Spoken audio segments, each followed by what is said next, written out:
नमस्कार दोस्तों।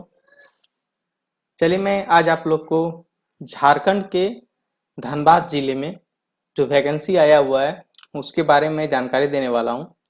दोस्तों ये जो वैकेंसी आया है जिला लेवल पे आया हुआ है, ठीक है। तो अभी तक मेरे यूट्यूब चैनल को आपने सब्सक्राइब नहीं किया, सब्सक्राइब कर लीजिए और बेल आइकन को ऑन कर लीजिए ताकि जो भी मैं वीडियो डालूं वो आप तक पहुंच सके। तो दोस्तों मैं पूरा इसके बारे में बताऊंगा, लास्ट तक देखिएगा तो समझ में आएगा, ठीक है। नहीं तो बीच में अगर स्किप कीजिएगा तो समझ में नहीं आने वाला है। तो ये जो वैकेंसी निकला हुआ है ये आईसीपीएस, ठीक है। इसका फुल फॉर्म आपका हो जाता है समेकित बाल संरक्षण योजना। इसके तहत ही जिला लेवल पे वैकेंसी निकला हुआ है, ठीक है। इसमें से जो वैकेंसी है एक आपका प्रोटेक्शन ऑफिसर का है, जिसमें से एक पोस्ट निकला हुआ है। मिनिमम एज आपका 30 साल, मैक्सिमम 45 साल, ठीक है। इसमें जो क्वालिफिकेशन मांगा जा रहा है post graduate degree in social worker या सोशोलॉजी या चाइल्ड डेवलपमेंट या ह्यूमन राइट्स या आपका इस तरीके से आपका लॉ, पब्लिक हेल्थ, बहुत सारे आपका जो एजुकेशन सेक्टर है आप लोग देख पा रहे हैं, ठीक है। तो ये सबसे अगर आपने पढ़ाई किया हुआ है, ठीक है, तो आप लोग इस वैकेंसी को भर सकते हैं। इसमें जो वेतन रहने वाला है 27,804 रुपए, ठीक है। और वर्क एक्सपीरियंस भी इसमें मांगा जा रहा है। बाल कल्याण या बाल संरक्षण के क्षेत्र में कम से कम 3 साल का अनुभव होना चाहिए। दूसरा है किसी सरकारी मान्यता प्राप्त विश्वविद्यालय या संस्थान से एमबीए किया हुआ होना चाहिए, ये भी चलेगा। इसका या तो आप पीजीडीबीए किए हैं या पीजीडीबीएम किए हैं या पीजीडीआरडी अतिरिक्त योग्यता होगी, ठीक है। और दूसरा है दोस्तों सोशल वर्कर, जिसमें सी एक सीट है अत्यंत पिछड़ा वर्ग के लिए, ठीक है। इसमें से आपका जो वैकेंसी है इसमें एज जो दिया हुआ है मिनिमम 30 साल, मैक्सिमम 45 साल। इसका वेतन रहने वाला है 18,536 रुपए। इसमें जो एजुकेशन मांगा गया है graduate in BA in social worker, social work, ठीक है। सोशोलॉजी किए हैं उसका भी चलेगा। Social science from a recognise university, आप अगर सोशल साइंस से भी अगर बीए किए हुए हैं तो चलेगा, ठीक है। और जो कंप्यूटर में एक्सपीरियंस है उसका भी इसको फॉर्म अप्लाई कर सकते हैं, एक्सपीरियंस होना चाहिए। किसी सरकारी मान्यता प्राप्त विश्वविद्यालय संस्थान से एमबीए या पीएचडीबीए या पीजीडीबीएम या पीजीडीआरडी अतिरिक्त योग्यता होगी। यानी अतिरिक्त योग्यता अगर ये है तो आप लोग इसको भर सकते हैं। इसमें जो बाल विकास एवं काउंसलिंग से कम 2 वर्ष का अनुभव होना चाहिए, ठीक है। तीसरा वैकेंसी है डाटा एनालिस्ट का। इसमें से एक पद है, कोई भी भर सकते हैं, कोई भी जाति के, ठीक है। इसमें से जो मिनिमम है 30 साल, मैक्सिमम 45 साल। इसका भी वेतन रहने वाला है 18,536 रुपए। इसमें जो क्वालिफिकेशन मांगा गया है graduation in statics, mathematics, economics, computer BCA from a recognise university, ठीक है। एक्सपीरियंस कैंडिडेट होना चाहिए कंप्यूटर से।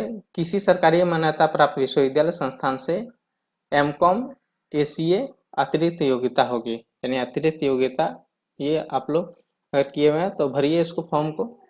संबंधित कम से कम 2 वर्ष का अनुभव होना चाहिए। चौथा है वैकेंसी दोस्तों assistant computer data entry operator, ठीक है। इसमें से एक पोस्ट है, सभी को इस फॉर्म को अप्लाई कर सकते हैं। मिनिमम एज 21 साल, मैक्सिमम 35 साल। इसका जो वेतन रहने वाला है 11,916 रुपए, ठीक है। 12th pass from a recognise board, यानी 12th पास आप अगर हैं तो फॉर्म को अप्लाई कर सकते हैं। अगर डिप्लोमा किए हैं या सर्टिफिकेट इन कंप्यूटर एक्सपीरियंस आप कैंडिडेट हैं तो इस फॉर्म को अप्लाई कर सकते हैं। जिसमें से कि आपका जो हिंदी टाइपिंग है वो आपका 35 होना चाहिए। इसके बाद English typing sorry Hindi typing 30 का होना चाहिए स्पीड, और अंग्रेजी टाइपिंग 35 का स्पीड होना चाहिए, ठीक है। और जो BCA MCA किए हुए हैं उसके लिए ये फॉर्म है, ठीक है दोस्तों। सरकारी संस्थान लोक उपकरण मान्यता प्राप्त संस्थान में न्यूनतम 3 वर्ष का कंप्यूटर कार्यालय कार्य का अनुभव, ठीक है, 3 साल का एक्सपीरियंस मांगा जा रहा है। तो ये 4 वैकेंसी है दोस्तों। इसमें से नियम और शर्त को मैं बता दे रहा हूँ। उम्र का जो गणना होगा 1/8/2025 के अनुसार होगा, ठीक है। न्यूनतम एज और मैक्सिमम जो एज है वो 1/8/2025 के अनुसार होगा। आवेदक भारत का नागरिक होना चाहिए। पदों में जो आरक्षण है, संविदा आधारित उपयुक्त पदों के नियुक्त में राज्य सरकार द्वारा निर्धारित आरक्षण रोस्टर के प्रावधान लागू है। यानी राज्य सरकार का जो आरक्षण है, जो रोस्टर बना हुआ है, उसको लागू इसमें किया जाएगा, ठीक है। विभिन्न पदों की परियोजना क्रमांक 1 के अनुसार अतः भारत सरकार के निर्देश के आलोक में राज्य सरकार द्वारा समय समय पर यथा निर्धारित राशि के आधार पर पुनर्रचित संविदा भत्ता का भुगतान किया जा सकेगा। यानी जो आपका जो पैसा है, ठीक है, वो भारत सरकार के निर्देश के आलोक में राज्य सरकार द्वारा समय समय पर आप लोग को मिलेगा, ठीक है। इसके बाद दोस्तों ये जो भर्ती है वो संविदा आधारित ही है, ये याद रखिएगा। इसके बाद दूसरा है दोस्तों नियुक्ति प्रकार, पदस्थ स्थल एवं नियुक्ति अवधि, नियुक्तिकरण का नवीकरण आदि। यानी जो नियमावली के क्रमांक 1 में उल्लिखित सभी पदों पर नियुक्तियां पूर्णतया संविदा के आधार पर होगी, जो मैंने बताया। ऐसा नियुक्ति व्यक्ति को नियमित रूप से नियुक्ति करने का सरकार विभाग पर कोई दायित्व नहीं होगा। यानी नियमित तौर पे आपका सरकार इसमें दायित्व नहीं लेगा, ठीक है। प्रारंभिक चरण में ऐसी नियुक्तियां 1 वर्ष के लिए की जाएगी। 1 साल के लिए आपका चयन होगा। पूर्ण होने के पूर्व पद विशेष पर नियुक्ति के लिए गठित नियुक्ति समिति के द्वारा उनके कार्यों की समीक्षा की जाएगी। कार्य संतोषप्रद पाए जाने पर अगले 1 वर्ष के लिए संविदा के आधार पर नियुक्ति नवीकरण किया जा सकेगा। यानी 1 साल आप अगर नौकरी कर लेते हैं तो दूसरे साल जो है आपको फिर से, अगर आपका काम अच्छा रहा तो आपको फिर से ले लिया जाएगा, ठीक है। तत्पश्चात केंद्र राज्य सरकार के द्वारा समय समय पर लिए गए निर्णय के अनुरूप यदि उनकी सेवाओं की आवश्यकता बनी रहेगी तो नियुक्ति समिति द्वारा उनके कार्य की समीक्षा के पश्चात उपयुक्त पाए जाने पर वार्षिक रूप से ऐसी नियुक्तियां का नवीकरण किया जा सकेगा। जरूरत पड़ेगा तो आपको फिर से ले लेगा, यही चीज बताया गया है, ठीक है। और दोस्तों अगर संविदा के आधार नियुक्ति नियम 7 ख में वर्णित प्रावधान के अनुरूप नवीकरण नहीं होने पर ऐसी नियुक्तियां स्वतः समाप्त हो जाएगी। अगर जरूरत नहीं होगा तो स्वतः खत्म कर दिया जाएगा। जिला स्तरीय पदों पर संविदा पर की गई नियुक्तियां का पद जिला स्तरीय होगा और इनका पदस्थापन नियुक्ति पदाधिकारी द्वारा जिला मुख्यालय में जिला बाल संरक्षण इकाई में की जाएगी। जिला स्तरीय पदों पर चयन उस जिले के लिए किया जाएगा जहां आवेदक ने आवेदन समर्पित किया है, अर्थात ये जिला स्तरीय पद होंगे। यानी डिस्ट्रिक्ट में धनबाद से जैसे वैकेंसी निकला हुआ है तो धनबाद के लिए ही होगा। यदि कोई कार्यरत पदाधिकारी कर्मी ऐसा नियुक्ति से स्वतः मुक्त होना चाहेगा तो उसे अपने नियंत्रित पदाधिकारी के माध्यम से नियुक्ति पदाधिकारी को इसकी लिखित सूचना 1 माह पूर्व देनी होगी। 1 माह की परिलब्धि जमा करनी होगी।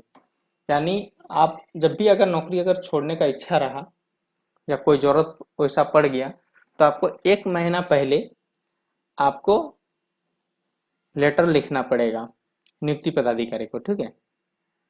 इसके विपरीत यदि पदाधिकारी को ऐसा कार्य पदाधिकारी की सेवा की आवश्यकता नहीं हो तो वे उसे 1 माह की लिखित सूचना या 1 माह के प्रेरित देकर कार्यरत पदाधिकारी कर्मी की सेवा समाप्त कर सकेंगे। यानी ये भी है दोस्तों, अगर उसका जरूरत नहीं है तो वो 1 महीना पहले आपको लेटर लिख के भेज देगा, इसका तो उसको हटा भी सकता है, ठीक है। परंतु कार्य असंतोष पाए जाने पर ऐसे कार्य पदाधिकारी कर्मी की सेवा नियुक्ति पदाधिकारी द्वारा किसी भी वक्त समाप्त किया जाएगा। अगर आप कोई गलत काम करते हैं, असंतोषजनक काम करते हैं तो आपको कभी भी हटा सकता है, ठीक। इसका दोस्तों चयन प्रक्रिया का बारे में मैं थोड़ा सा बता दे रहा हूँ। चयन प्रक्रिया जो है, पदवार नियुक्ति पदाधिकारी तथा उनके नियंत्री पदाधिकारी क्रमांक 10 के अनुरूप होंगे। आवश्यकता अनुसार नियंत्री पदाधिकारी का स्वसूचन महिला बाल विकास एवं सामाजिक सुरक्षा विभाग अलग से संकल्प परिपत्र के माध्यम से कर सकेंगे। प्रत्येक पद के लिए नियुक्ति पदाधिकारी के द्वारा विज्ञापन जारी कर आवेदन प्राप्त किया जाएगा। तत्पश्चात अनिवार्य एवं अतिरिक्त शैक्षणिक योग्यता के प्राप्तांक प्रतिशत के नियम में वर्णित प्रक्रिया के अनुरूप अंकित करते हुए शैक्षणिक योग्यता स्कोर निकाला जाएगा तथा उस आलोक में अभ्यर्थी की प्रारंभिक मेगा सूची तैयार की जाएगी। यानी जो आप फॉर्म अप्लाई कर रहे हैं, ठीक है, तो उसमें जो आपने शैक्षणिक योग्यता दिया हुआ है, अतिरिक्त शैक्षणिक योग्यता भी, तो उसको मिला करके ही इसका जो प्रारंभिक मेगा सूची तैयार किया जाएगा।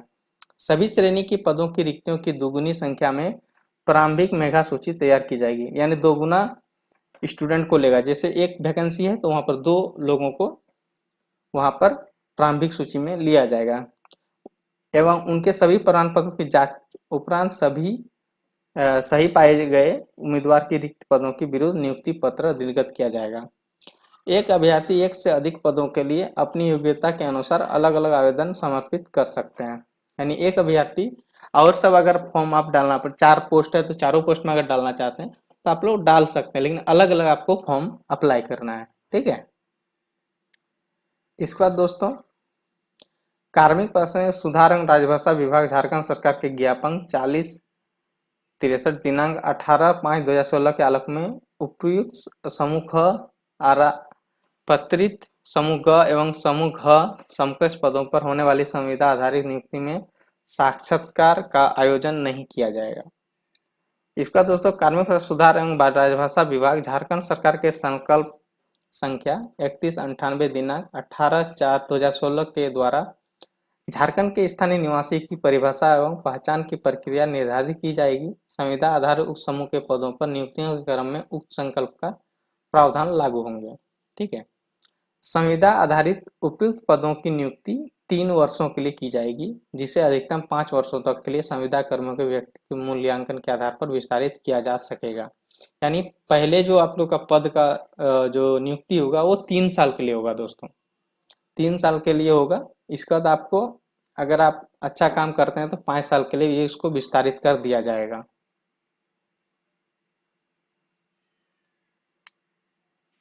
योग्यता स्कोर निर्धारित करने का प्रक्रिया, इसका जो प्रक्रिया है दोस्तों ये मैं आपको बता दे रहा हूं। प्रत्येक पद के लिए योग्यता स्कोर निम्न प्रकार निर्धारित किया जाएगा। ठीक है। अनिवार्य योग्यता के प्राप्तांक का 60% अर्थात अधिकतम अंक 60। फिर अतिरिक्त योग्यता का प्राप्तांक 20% अर्थात अधिकतम अंक 20 और अनुभव प्रत्येक वर्ष के लिए 2 अंक अधिकतम 20 अंक। ठीक है। टोटल 100 अंक का ये रहने वाला है जो स्कोर रहेगा। ठीक है।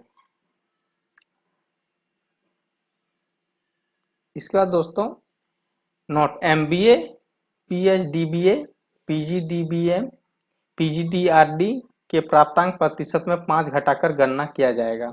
एक से अधिक अतिरिक्त योग्यता के मामले में वैसे अतिरिक्त योग्यता के प्राप्तांक की मान्यता दी जाएगी जिसका प्राप्तांक अधिक है। जिसका अधिक प्राप्तांक रहेगा उसी को मान्यता दिया जाएगा। अभ्यर्थी के बीच टाई की स्थिति में उत्पन्न होने पर चयन की प्रक्रिया, 2 या 2 से अधिक अभ्यर्थियों के कुल योग्यता स्कोर अर्थात अंतिम मेगा सूची में टाई की स्थिति उत्पन्न होने पर अधिक उम्र वाले अभ्यर्थियों को प्राथमिकता दी जाएगी या जन्म तिथि एक रहने पर नामों के प्रारंभिक अक्षर के आधार पर प्राथमिकता दी जाएगी। तो दोस्तों ये बहुत बड़ी बात है, ये बहुत सारे वैकेंसी में भी होता है। ठीक है। अगर आप लोग का सब कुछ टाई हो गया तो जिसका उम्र ज्यादा है उसको ले लिया जाएगा। अगर एज का जो जन्म तिथि है वो भी सेम है तो उस आधार पर नाम का जो प्रारंभिक अक्षर है उसके आधार पर लिया जाएगा। ठीक है। नियम 1 में वर्णित पदों के नियुक्ति पदाधिकारी उपायुक्त हैं। नियुक्त एवं कार्यरत कर्मी के कार्यों की वार्षिक समीक्षा संबंधित उपायुक्त करेंगे। ठीक है। विभिन्न पदों के कर्तव्य एवं उत्तरदायित्व। सभी पदों पर नियुक्ति का व्यक्ति के कार्य कर्तव्य उत्तरदायित्व समेकित बाल संरक्षण योजना के अंतर्गत केंद्र सरकार एवं राज्य सरकार द्वारा इस पर जारी दिशा निर्देश मार्गदर्शिका के प्रावधान एवं राज्य सरकार के द्वारा समय पर जारी किया जाने वाला दिशा निर्देश को लागू करने उद्देश्य से आवश्यकताओं को चिन्हित कर निर्धारित किया जा सकेगा। महिला बाल विकास एवं सामाजिक सुरक्षा विभाग एवं उपायुक्त सह अध्यक्ष जिला बाल संरक्षण संस्थान द्वारा समय समय पर ऐसे सौंपे गए कार्य कर्तव्य उत्तरदायित्वों का पूर्ण निर्धारण किया जा सकेगा। इसमें प्रशिक्षण जो रहेगा, प्रत्येक पद के लिए अनिवार्य प्रशिक्षण आयोजित किया जाएगा, आपको प्रशिक्षण भी मिलेगा, जिसकी अवधि एवं स्थल का निर्धारण विभाग या नियुक्ति नियंत्री पदाधिकारी द्वारा पृथक आदेश द्वारा किया जा सकेगा। सभी चयनित अभ्यर्थियों के लिए ऐसा प्रशिक्षण प्राप्त करना तथा प्रशिक्षण के अंत में यदि कोई परीक्षा आयोजित की जाती है तो उसमें उत्तीर्ण होना अनिवार्य होगा। उत्तीर्णता का मापदंड विभाग या नियुक्ति नियंत्री पदाधिकारी द्वारा पृथक आदेश से निर्धारित किया जा सकेगा। सफलतापूर्वक प्रशिक्षण प्राप्त करने के पश्चात ही चयनित अभ्यर्थी को अंतिम रूप से नियुक्त समझा जाएगा। अवकाश जो छुट्टी मिलेगा दोस्तों, संविदा के आधार पर नियुक्ति कर्मियों का एक कैलेंडर वर्ष के लिए राज्य कर्मियों के अनुरूप आकस्मिक अवकाश देय होगा, परंतु वे अन्य किसी अवकाश के हकदार नहीं होंगे। नियमावली में अस्पष्टता या इसके प्रावधान के अनुपालन में किसी कठिनाई या किसी प्रकार का लिपिक भूल की स्थिति में राज्य सरकार अधिसूचना परिपत्र जारी कर इसका परिमार्जन करने के लिए सक्षम होगी। ऐसे जारी किए गए अधिसूचना परिपत्र में निहित निर्देश नियमावली के भाग समझे जाएंगे। नियमावली के अंतर्गत नियुक्त पदाधिकारी या कर्मी के लिए नियमावली वर्णित प्रावधान के अतिरिक्त यदि कोई सेवा शर्त विभाग द्वारा आवश्यक समझी जाएगी तो इसे संबंध विभाग समय समय पर आवश्यक दिशा निर्देश परिपत्र अधिसूचना जारी कर सकेगी, जो नियमावली के अंग समझे जाएंगे। पदों के संख्या, उनके प्रकार, उनकी प्रलिप्तियां आदि में किसी परिवर्तन की स्थिति में विभाग आवश्यकता अनुसार अधिसूचना परिपत्र निर्गत कर नए संशोधित दिशा निर्देश जारी कर सकेगी। ऐसे जारी किए गए अधिसूचना परिपत्र में निहित निर्देश नियमावली के भाग समझे जाएंगे। संविदा पर नियुक्त कर्मी का पद स्थानांतरणीय नहीं होगा। संविदा पर नियुक्त कर्मी के लिए राज्य कर्मियों की तरह आचार संहिता लागू होगा। ठीक है, यानी आपको अगर धनबाद में चुना गया तो आपको दूसरे जगह नहीं भेजेगा, धनबाद में ही रहना है। नियमावली में वर्णित प्रावधान के अतिरिक्त यदि कोई प्रावधान राज्य सरकार द्वारा आवश्यक समझा जाए तो राज्य सरकार इसके लिए राज्यादेश जारी कर सकेगी, जो नियमावली अंग समझा जाएगा। आवेदन का जो प्रक्रिया है दोस्तों, इसके बारे में मैं आपको बता देता हूं। तो इसमें जो आवेदन करने के लिए जो आप प्रमाण पत्र देंगे, ठीक है, वो स्व अभिप्रमाणित छायापत्री आपको संलग्न करना है। ठीक है, जैसे मैट्रिक का अंक पत्र, इंटर का अंक पत्र, स्नातक का अंक पत्र, स्नातकोत्तर अंक पत्र, यानी मैट्रिक, इंटर, ग्रेजुएशन, पीजी, ठीक है, या और अतिरिक्त योग्यता जो आप दे रहे हैं उसका अंक पत्र, सक्षम पदाधिकारी द्वारा झारखंड राज्य के निर्गत स्थानीय प्रमाण पत्र, निवासी आपको देना है, जाति देना है। ठीक है, इसके बाद आपका संबंधित क्षेत्र का कार्य अनुभव प्रमाण पत्र, कार्य अनुभव अवधि का वेतन, मानदेय, प्राथमिक का पर्ची, बैंक पासबुक का विवरण की छायाप्रति संलग्न करना अनिवार्य होगा। यानी जो आप कार्य अनुभव का प्रमाण पत्र दे रहे हैं, ठीक है, उसका कार्य अनुभव का अवधि का वेतन, ठीक है, या आपका मानदेय या प्राथमिक का पर्ची, बैंक पासबुक का विवरण आपको संलग्न उसके साथ कर देना है। जैसे बहुत सारे होते हैं कि पेपर दे देते हैं, वो सही में काम करता नहीं है, तो उस वेतन वाला अगर पासबुक में वो देते हैं तो उसका लगेगा कि नहीं, हाँ ये काम कर रहे थे, इसलिए ये चीज मांगा जा रहा है। कंप्यूटर में दक्षता से संबंधित प्रमाण पत्र, यानी आप कंप्यूटर में जो आप डीसीए या एडीसीए जो भी किए हैं उसका प्रमाण पत्र देना है। जिला स्तर पर आवेदन प्राप्त करने की अंतिम तिथि 5/8/2025 है, यानी 5 अगस्त 2025 तक आप लोग इस फॉर्म को अप्लाई कर सकते हैं। अंतिम तिथि के बाद प्राप्त आवेदन पर विचार नहीं किया जाएगा, ठीक है। आवेदन विविध पत्र में भरकर email ID DCPS DHANBAD @Jharkhand में भेजना है तथा मूल प्रति जिला बाल संरक्षण पदाधिकारी धनबाद के कार्यालय में समर्पित करेंगे। समर्पित दस्तावेज में भिन्नता होने पर मेल आईडी में प्राप्त दस्तावेज ही मान्य होंगे। पता जिला बाल संरक्षण पदाधिकारी धनबाद, मिश्रित भवन, कमरा नंबर 7, भूतल पोस्ट, थाना जिला धनबाद, झारखंड। पिन कोड है 826001। तो दोस्तों आपको एक चीज मैं बता दूं, ये जो आवेदन आप फॉर्म को अप्लाई कीजिएगा तो पहले आपको जो आवेदन पत्र है उसको भरकर ईमेल आईडी, ये जो ईमेल आईडी दिया हुआ है DCPS धनबाद @झारखंड पर भेजना है, यानी आपको मेल करना है। मेल करने के बाद में जो मूल प्रति रहेगा, ठीक है, जो आप डॉक्यूमेंट्स आप लगा रहे हैं वो मूल प्रति को आपको इस पते पर जो मैं बता रहा हूँ, जिला बाल संरक्षण पदाधिकारी धनबाद, ठीक है, मिश्रित भवन, कमरा नंबर 7, भूतल पोस्ट, थाना जिला धनबाद, झारखंड, पिन कोड 826001 पर इस पे आपको मूल प्रति भी भेजना है। या आप खुद से जमा कर सकते हैं या आप ऑनलाइन स्पीड पोस्ट कर दीजिएगा, और वो 5/8/2025 तक पहुंच जाना चाहिए। अगर आपका मेल किया हुआ डॉक्यूमेंट्स और जो आप भेजे हैं डॉक्यूमेंट उसमें अंतर रहेगा तो मेल वाला ही आपका मान्य होगा, ये ध्यान दीजिएगा। उपरोक्त सभी पदों के लिए आवेदन पत्र, नियम एवं शर्तें, शैक्षणिक योग्यता के अलावा अतिरिक्त योग्यता का विवरण निम्नलिखित वेबसाइट पर देखी जा सकेगी। यानी जो आपका आवेदन पत्र है वो आप लोग का www.dhanbad.nic.in पर देखी जा सकती है। फॉर्म जो अप्लाई करना है दोस्तों, ये एप्लीकेशन का फॉर्म है। इस फॉर्म को आप लोग को भर के देना है, उसके साथ में डॉक्यूमेंट्स के साथ में ये फॉर्म को डालना है, ठीक है।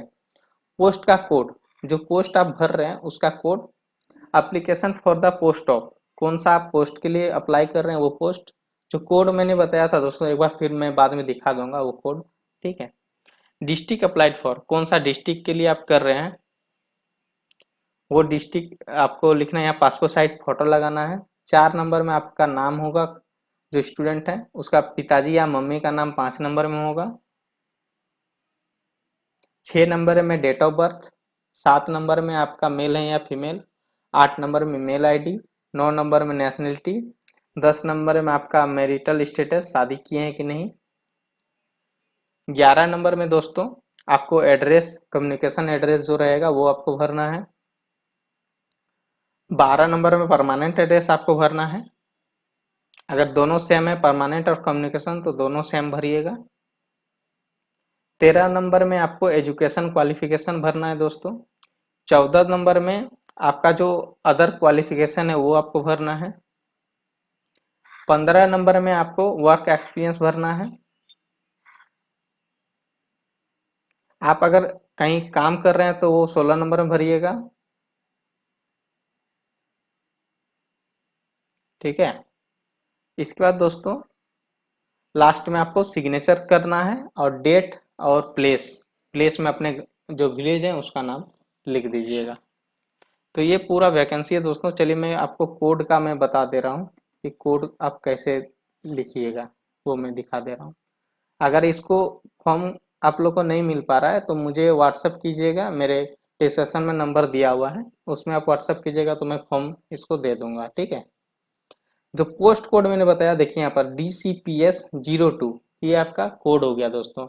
और जो पोस्ट के लिए भरिएगा ये प्रोटेक्शन ऑफिसर, ये आपका पोस्ट हो जाएगा, ठीक है। तो ये चीज आप लोग ध्यान दीजिएगा। तो दोस्तों मैंने जितना हो सका आपको समझाने का कोशिश किया। फिर भी कुछ अगर समझ में नहीं आया तो व्हाट्सएप में मैसेज कीजिएगा, मैं आपको डिटेल से समझा दूंगा, ठीक है। और अभी तक मेरे यूट्यूब चैनल को आपने सब्सक्राइब नहीं किया, सब्सक्राइब कर लीजिए और बेल आइकन को ऑन कर लीजिए ताकि जो भी मैं वीडियो डालूँ वो आप तक पहुँच सके। थैंक यू दोस्तों।